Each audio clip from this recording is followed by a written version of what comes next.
There comes a moment when silence stops feeling peaceful and starts feeling like abandonment. When the person you thought you were begins to feel like a stranger wearing your face.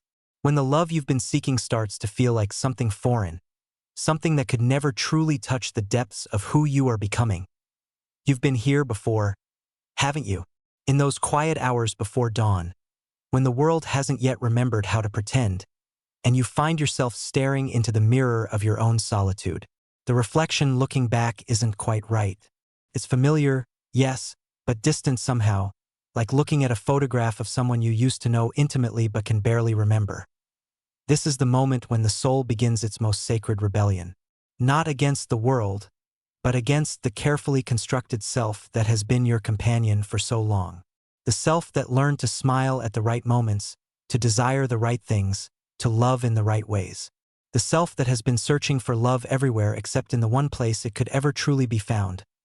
Carl Jung spoke of this as the beginning of individuation, the process by which we become who we truly are, rather than who we think we should be. But what he didn't always make clear is how this journey feels in the flesh, in the ordinary moments when you're standing in line at the grocery store and suddenly realize you don't recognize the person buying the milk. You don't recognize their wants, their needs, their quiet desperation for connection. The love you've been seeking has always been a love for someone who doesn't exist. A love for the version of yourself that performs, that adapts, that shrinks or expands to fit the shape of another's expectations. You've been offering this performance to the world, hoping someone would fall in love with the act. But the soul knows better. The soul knows that true love, the kind that touches the eternal in you, can only find you when you become someone capable of receiving it. This is not about becoming worthy of love. You were born worthy. This is about becoming real enough to let love in. Real enough to stop performing your life and start living it. Real enough to let someone see not just your light, but your shadow, your contradictions, your holy mess of humanity. The spiritual traditions have always known this secret. Love is not something you find outside yourself. It's something you become. It's the natural consequence of aligning with your deepest truth, of becoming so authentically yourself that love has no choice but to recognize itself in you. But here's what they don't tell you in the poetry and the sacred texts. The journey to becoming this person, this real, authentic, love-receiving being, requires you to die 1,000 small deaths first. It requires you to let go of everyone you thought you were, everyone you thought you needed to be, everyone you believed would finally make you lovable. This death is not metaphorical. It's as real as the breath leaving your lungs. It's the death of the false self, the ego's carefully constructed identity that has been your shield against the raw vulnerability of being human. And in this death, something eternal in you begins to stir. Something that has been waiting, perhaps your entire life, for this moment of spiritual awakening. You are standing at the threshold now. The person you were is beginning to crumble, and the person you are becoming has not yet fully emerged. This is the space between worlds, the spiritual no man's land where transformation happens. This is where you learn that love isn't something you chase. It's something you become. The old you believed that love was about finding the right person, saying the right words, being in the right place at the right time. The new you is beginning to understand that love is about becoming the right person, not right for someone else, but right for your own soul. Right for the truth that lives in your bones, the wisdom that speaks in your dreams, the love that has always been there, waiting for you to stop running and come home to yourself. This is the beginning of the end of your search, not because you've found what you were looking for, but because you're becoming it. You're becoming the love you've been seeking. You're becoming someone who can receive the love that has always been there, waiting for you to become real enough to let it in. The masks you've worn for so long are beginning to slip. First, this feels like disaster. The face you've shown the world, the personality you've cultivated, the image you've maintained, all of it starts to feel foreign, like clothes that no longer fit. You catch yourself mid-sentence, wondering whose voice is speaking your words. You find yourself making choices that surprise you, disappointing people who thought they knew you, becoming someone even you don't recognize. Jung called this the confrontation with the shadow, the meeting with all the parts of yourself you've kept hidden, even from yourself. But what he described in his careful, clinical language feels like nothing less than the complete dissolution of everything you thought you were. The shadow isn't just your dark side, It's your real side. It's the part of you that has been waiting in the wings while your ego performed its elaborate dance of acceptability. This is where the spiritual journey becomes dangerous. Not dangerous in the way the world warns you about, not dangerous to your body or your reputation, but dangerous to your illusions. Dangerous to the false self that has been your faithful companion, the one who learned to love conditionally, to give pieces of yourself in exchange for pieces of affection, to believe that love was a transaction rather than a recognition. The shadow holds all your unacceptable truths, your rage, your selfishness, your deep well of need, your capacity for cruelty, your desperate hunger for love. But it also holds your power, your authentic desires, your real voice, your capacity for unconditional love. Not just for others, but for yourself. The shadow is where your true self has been hiding, waiting for the day you would be brave enough to look into the darkness and recognize it as your own. This confrontation doesn't happen all at once. It happens in moments that feel like small apocalypses. You're having dinner with friends, and suddenly you realize you don't want to be there.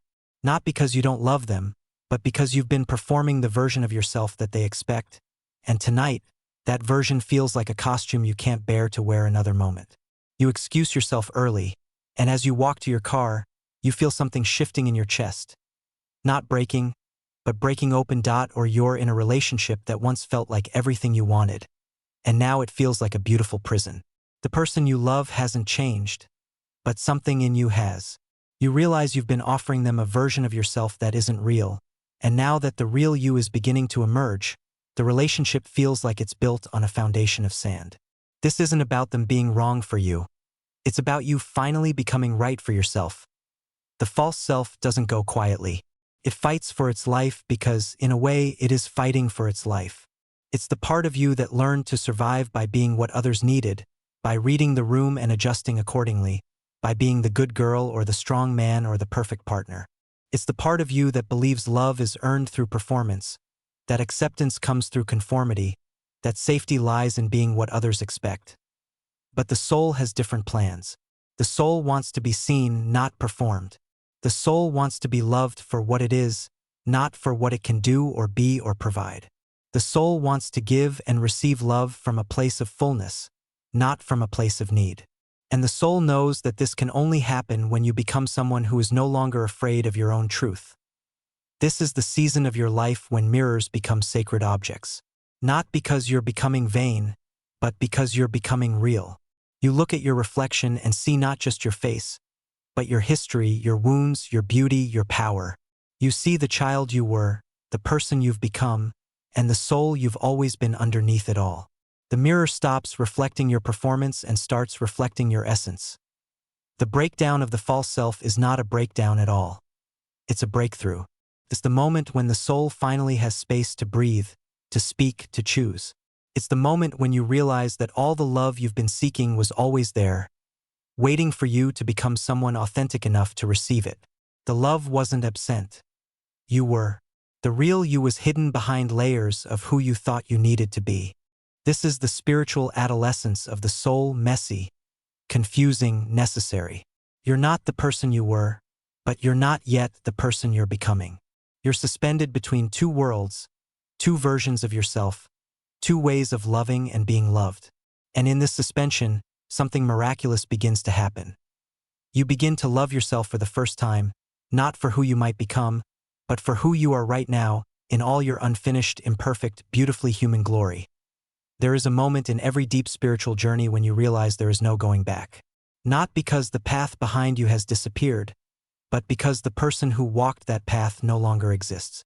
You have crossed an invisible threshold, and the world on the other side operates by different laws, different truths, different possibilities. This is the point of no return, not to a place but to a way of being. Standing at this threshold, you understand what Jung meant when he spoke of individuation as the central task of the second half of life. But you also understand that this second half isn't about age. It's about awakening. It's about the moment when the soul finally says, "Enough! I will no longer live as a stranger in my own life. I will no longer love as a beggar asking for scraps. I will no longer pretend that I am less than I am." This threshold is marked by a peculiar kind of loneliness. Not the loneliness of isolation, but the loneliness of integrity. You realize that many of the connections you've had were not connections at all, but mutual performances, beautiful illusions that kept you both safely distant from the raw truth of who you are. The mask you wore matched the mask they wore, and together you created a lovely dance of surfaces that never quite touched the depths. Now the mask is gone, and you find yourself in a strange new world where authenticity is both your compass and your destination. The people who knew the old you don't recognize the new you. Some of them will adjust, will meet you in this new place of truth. Others will drift away, not out of malice, but out of a simple inability to connect with someone who is no longer playing the same game. This is the loneliness of the individuation process, the necessary isolation that comes when you refuse to be anyone but yourself. It's the price of freedom, the cost of authenticity, the admission fee to the kingdom of your own soul. And it's in this loneliness that you discover something extraordinary. You are not alone. You are with yourself, perhaps for the first time in your life, and yourself is vast, deep, interesting, worthy of love. The spiritual traditions speak of this as the meeting with the self. Not the ego self, but the capital S self, the divine spark, the eternal aspect of your being that has been waiting patiently for you to stop running and come home. This self has been trying to get your attention your whole life, speaking to you through dreams, through synchronicities, through the quiet voice that whispers your deepest truths when the world gets still enough for you to hear. Meeting the self is like meeting your own eyes in a mirror after years of looking away. There is recognition, yes, but also surprise. Who is this person?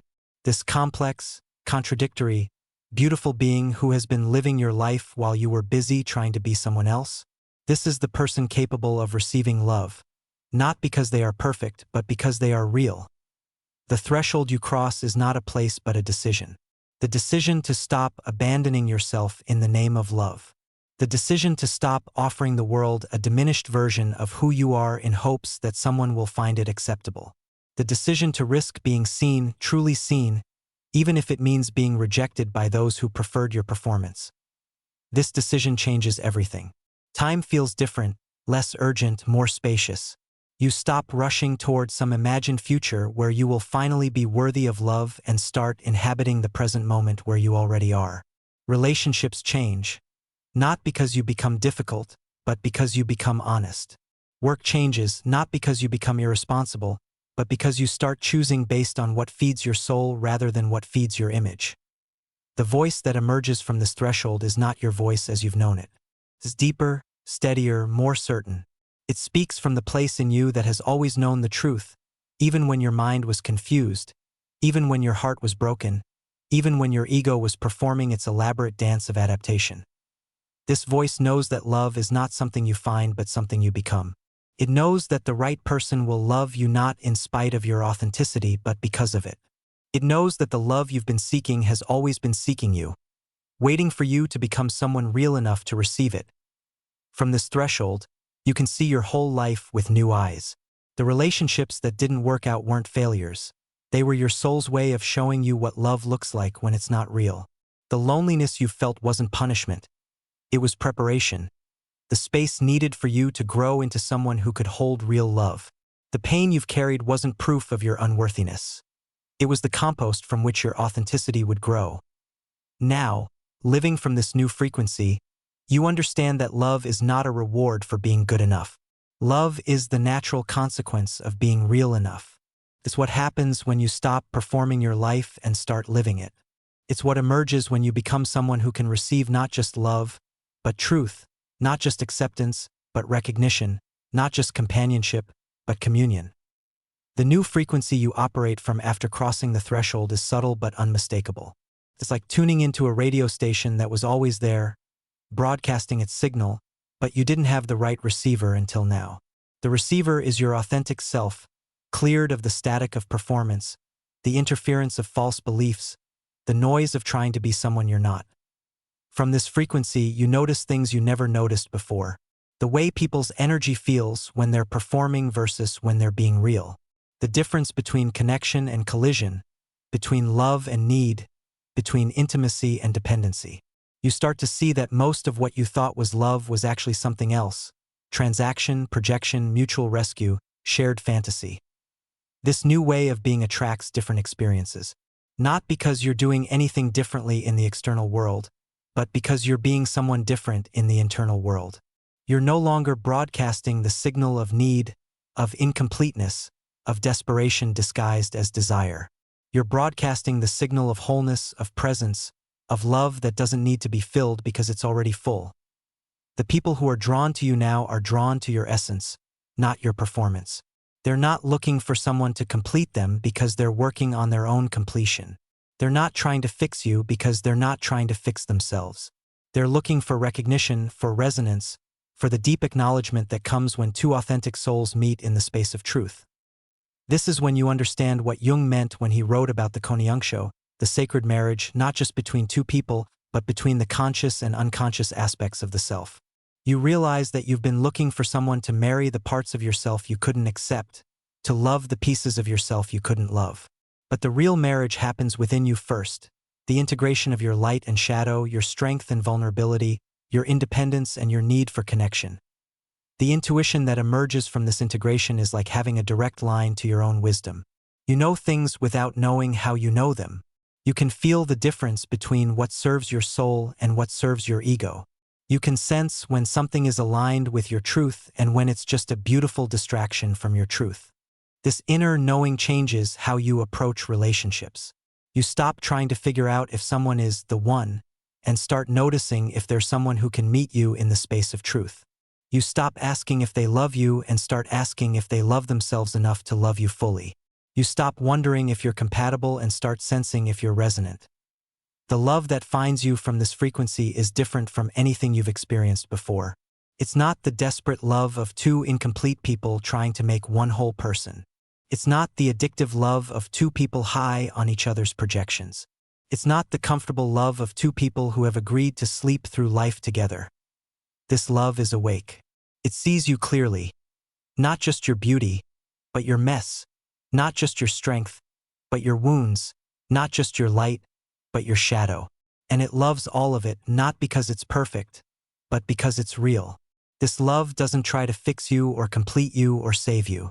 It simply recognizes you, meets you, celebrates you. From this frequency, you understand that relationships are not about finding someone who makes you happy. They're about finding someone who can be present with you through the full spectrum of human experience. The joy and the sorrow, the clarity and the confusion, the expansion and the contraction. They're about finding someone who can love you not just when you're easy to love, but when you're learning to love yourself. The masculine and feminine energies within you, what Jung called the animus and anima, begin to dance together in new ways. You no longer need someone else to carry your opposite energy. You no longer need a partner to be strong for you if you're accessing your feminine, or to be soft for you if you're accessing your masculine. You become whole within yourself, and from this wholeness you can meet another whole person in the space of choice rather than need. This is the frequency of mature love, love that doesn't need to possess or be possessed, love that doesn't need to merge or lose itself, love that can be intimate without being invasive, committed without being imprisoning, devoted without being dependent. It's love that serves the highest good of both people, love that supports each person's individual journey while creating something beautiful together. The cost of this transformation is everything you thought you knew about love. The reward is everything love actually is. The price is the death of your illusions. The gift is the birth of your truth. The sacrifice is your false self. The prize is your real self. The loss is your performance. The gain is your presence. Integration is not a destination but a daily practice. It's the art of living as a whole person in a world that often rewards fragmentation. It's the discipline of remaining true to yourself while remaining open to others. It's the courage to love from fullness rather than emptiness, to give from abundance rather than scarcity, to receive from worthiness rather than need. The person you've become through this journey is not perfect. Perfection was never the goal. The goal was authenticity, wholeness, the ability to be present with all of yourself in relationship with others who are doing the same work. The person you've become is someone who can receive love because they are no longer hiding from it, no longer protecting themselves from it, no longer pretending they don't need it. This integration happens in layers like the growth rings of a tree. Each season of your life adds another layer of understanding, another level of self-acceptance, another dimension of your capacity to love and be loved. The wound becomes wisdom, the trauma becomes strength, The brokenness becomes beautiful in its honesty. You learn to love your contradictions, the way you can be both independent and connected, both strong and vulnerable, both certain and curious. You learn to love your seasons, the times when you're expanding and the times when you're contracting, the times when you're giving and the times when you're receiving, the times when you're leading and the times when you're following. The shadow that once frightened you becomes your ally.